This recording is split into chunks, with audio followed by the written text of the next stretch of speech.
नमस्कार सबैमा आउँदै गरेको छठ पर्वको हार्दिक मङ्गलमय शुभकामना। आज हामी छठ पर्वको बारेमा छोटो जानकारी लिएर आएका छौँ। हाम्रो भिडियो कस्तो लाग्छ कमेन्ट मार्फत जानकारी गराइदिनु होला र यदि राम्रो लाग्यो भने धेरैभन्दा धेरै साथीहरू समक्ष सेयर गरिदिनु हुन पनि अनुरोध गर्दछु। साथी, यतिका धेरै मान्छे घाटतिर किन गएका हुन्? आज के विशेष छ र? आज तिमीलाई थाहा छैन र? आज त छठ पर्व हो नि। सूर्यदेवलाई धन्यवाद दिने आज यो विशेष पर्व हो नि। ओहो, सूर्यलाई पूजा गर्ने त्यो छठ नै यही हो र? यसको सुरुवात कहिलेदेखि भएको हो त? हो त नि, यो त वैदिक युगदेखि मनाउँदै आएको भनेर भनिन्छ। राम र सीताले अयोध्या फर्केपछि सूर्यदेवको पूजा गर्नुभएको थियो। त्यस्तै महाभारतमा पनि कर्ण पनि सूर्यलाई अर्घ दिने महान भक्तको रूपमा चिनिन्छ नि। त्यो पानीमा हात जोडी सूर्यतिर जल चढाउने के अर्थ हुन्छ त?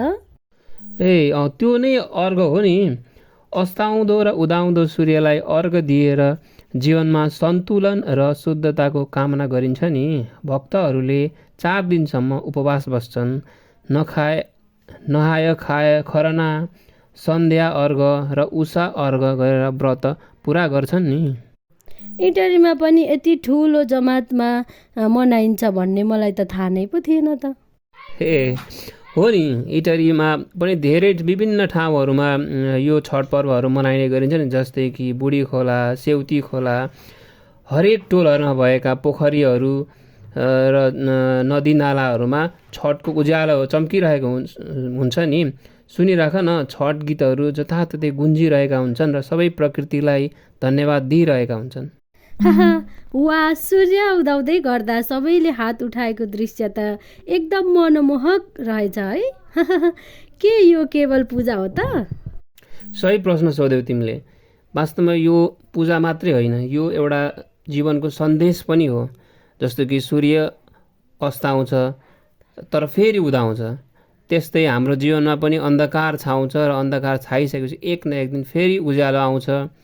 साथै यसको अरू अर्थ पनि के हुन्छ भन्दाखेरि प्रकृतिले हामीलाई चाहिँ सब थोक दिएको छ, तर हामीले प्रकृतिलाई दिन सक्ने केही हुँदैन। त्यही भएर हामीले प्रकृतिलाई चाहिँ आफ्नो समर्पण श्रद्धा व्यक्त गरेर सूर्यको पूजा गर्नुको अर्थ हो प्रकृतिको पूजा गर्नु।